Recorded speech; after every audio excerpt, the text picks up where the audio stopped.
Hello guys, welcome back to my VR official YouTube channel. स्वागत है आप सभी का। उम्मीद करती हूँ आप सब स्वस्थ होंगे, मस्त होंगे। मैंगो का अचार बना रहे थे और वो कच्चा मैंगो तो अच्छा लगे, टेस्टी लगा। अरे वो कच्चा मैंगो नहीं था गाइस, मैं आम का अचार बना रही थी, कच्चे आम का। तो 5 मैंगो थे, उसमें से 2 मैंगो जो है पके निकल गए। वही वो बोल रहा है कि कच्चे मैंगो अच्छे लग रहे। तो हम लोग के साथ हो गया झोल। इतना अच्छा कच्चा कच्चा कैरी लेकर आए थे हस्बैंड अचार बनाने के लिए। ऊपर से एकदम मस्त ऐसा लग रहा है कि आम कच्चा है। जब मैंने उसको अंदर से कट किया तो वो पके पके निकल गए। रुके मैं आपको दिखाती हूँ। देखिए, आप लोगों को लग रहा है कच्चे कैरी है, लेकिन ये हो गया झोल। अभी बताइए, क्या मैं इस आम का अचार बनाऊँगी? ये बीरू ने खाया है चूहे के जैसे।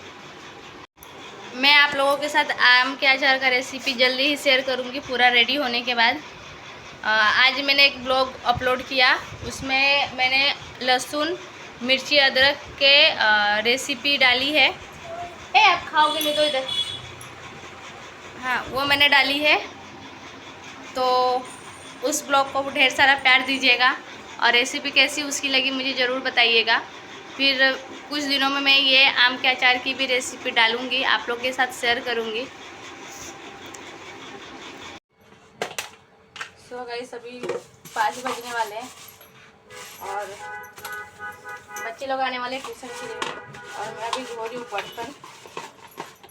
गर्मी इतना ज़्यादा है ना कि क्या बोलूँ।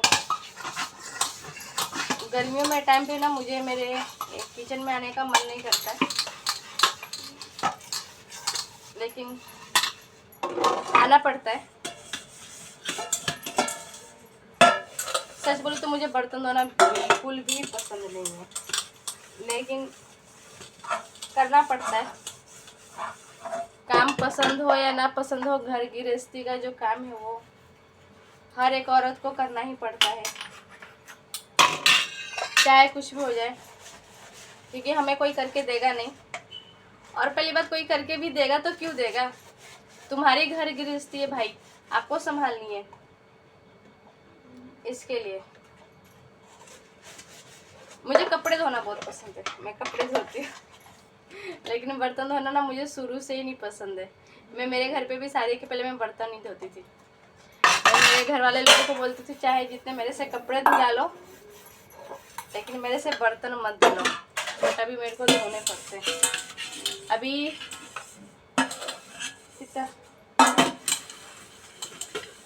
5 को 20 बाकी है और मैं अभी धो रही हूँ बर्तन, क्योंकि मैं अचार की पूरी तैयारी कर रही थी।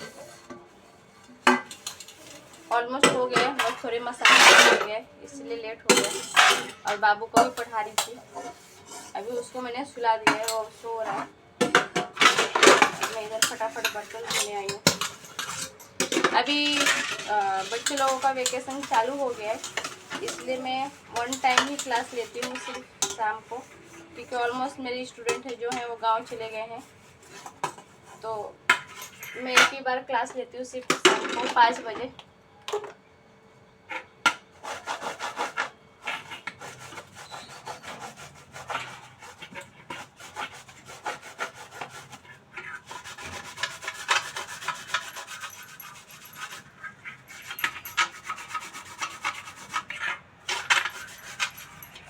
सबसे बेकार लगता है ये इसको धोना, कद्दूकस करने के बाद ना साफ़ नहीं होता है।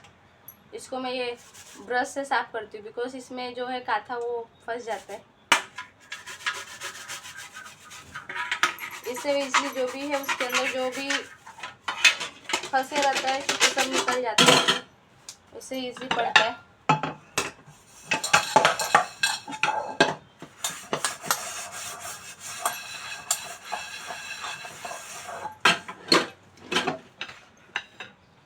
तो गाइस, मेरा बर्तन धो के हो गया और ये आप देख सकते हैं कितनी धूप है।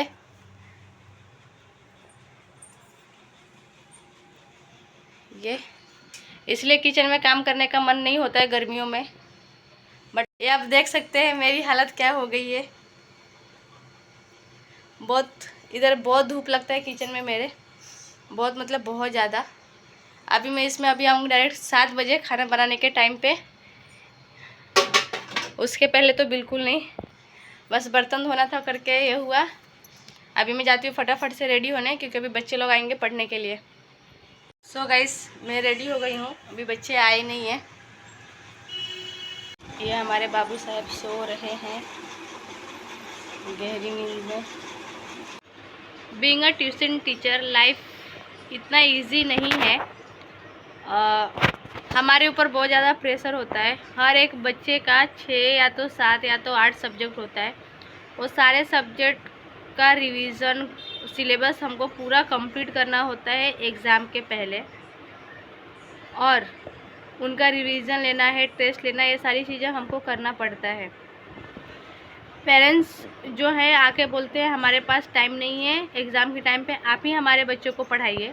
और जब कुछ पेरेंट्स ऐसे होते हैं, जब उन बच्चों का रिज़ल्ट अच्छा आ जाता है, और बच्चों का जब रिज़ल्ट अच्छा आता है तो हम जब बोलते हो चलो वाह बहुत अच्छा, बच्चे का रिज़ल्ट बहुत अच्छा आया, तब वही पेरेंट्स क्या कहते हैं कि हमने घर पे बच्चे को पढ़ाया था इसीलिए रिज़ल्ट अच्छा आया।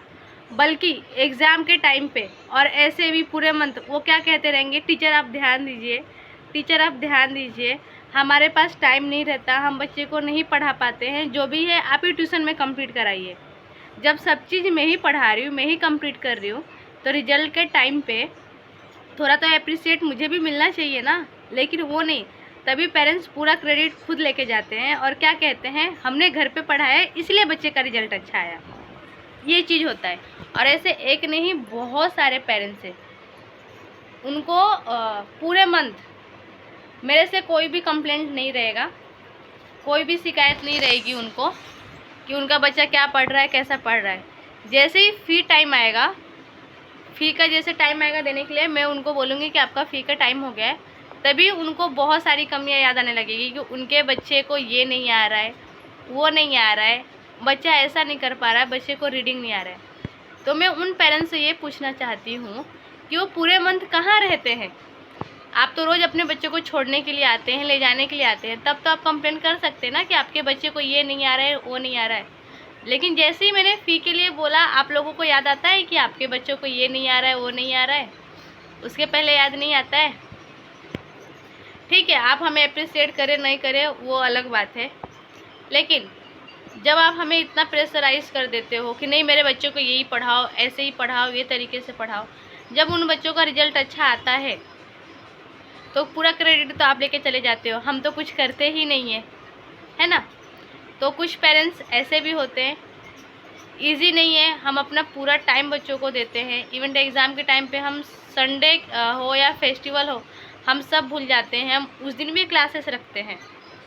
और एग्ज़ाम के टाइम पे बच्चों को एक्स्ट्रा टाइम भी हम पढ़ाते हैं, उसका हम कोई भी चार्ज नहीं करते, हम पूरा अपना एनर्जी लगाते हैं बच्चों को पढ़ाने के लिए, हम अपना पूरा टाइम देते हैं उनको पढ़ाने के लिए ताकि रिज़ल्ट आए। और टच वुड, इस बार मेरे क्लास का रिज़ल्ट बहुत मतलब बहुत अच्छा है।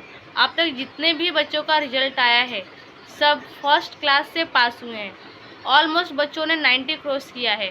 मैंने आप सभी को लास्ट ब्लॉग में भी बोला था कि मैं बच्चों लोगों का रिज़ल्ट दिखाऊंगी विथ प्रूफ, लेकिन अभी बहुत सारे बच्चों का रिज़ल्ट पेंडिंग है। जैसे ही उनका रिज़ल्ट मुझे मिल जाएगा, मैं हर एक बच्चे का रिज़ल्ट आप लोगों के साथ ज़रूर शेयर करूंगी।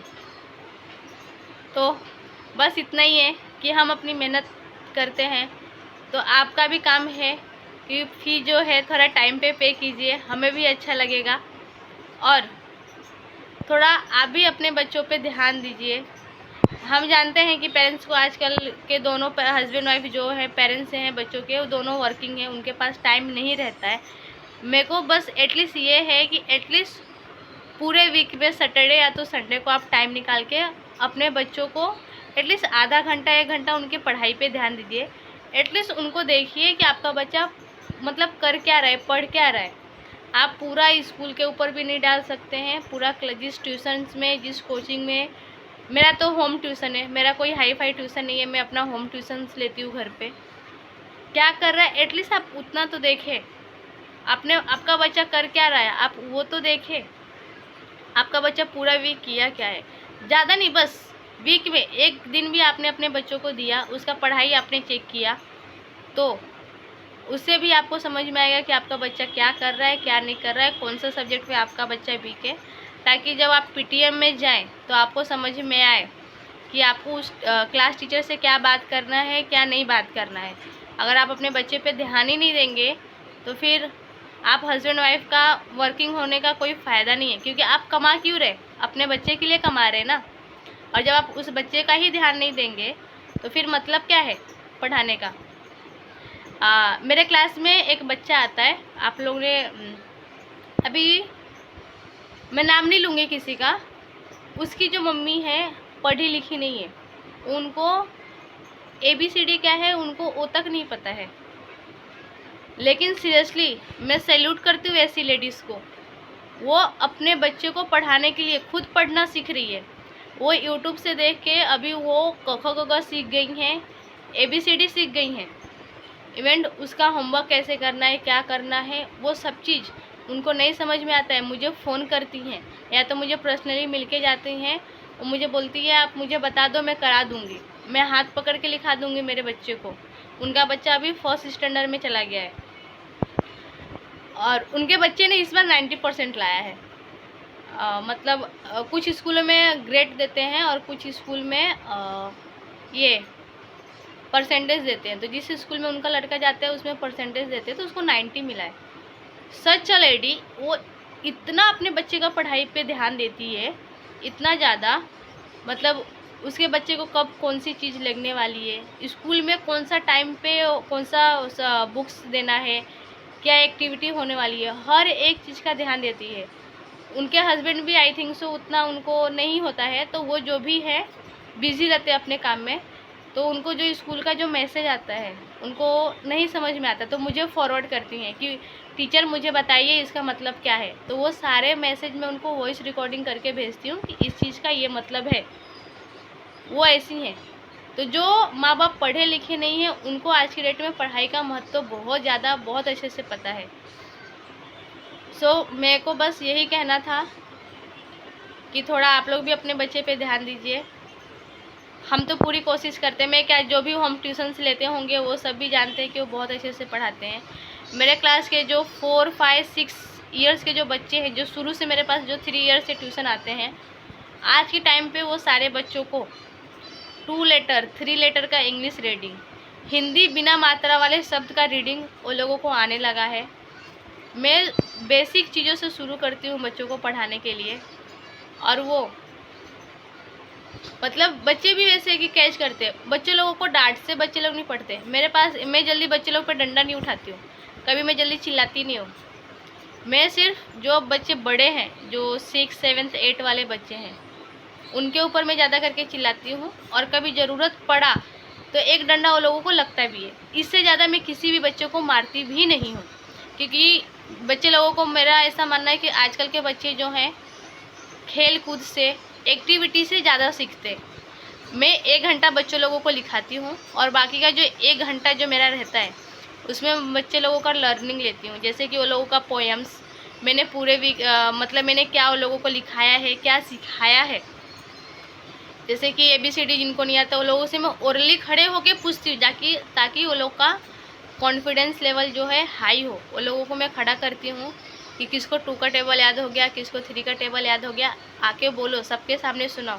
गलत तो गलत, लेकिन एक बार बच्चा जब खड़े होके बोलना सीखेगा तो उसके अंदर कॉन्फिडेंस आएगा।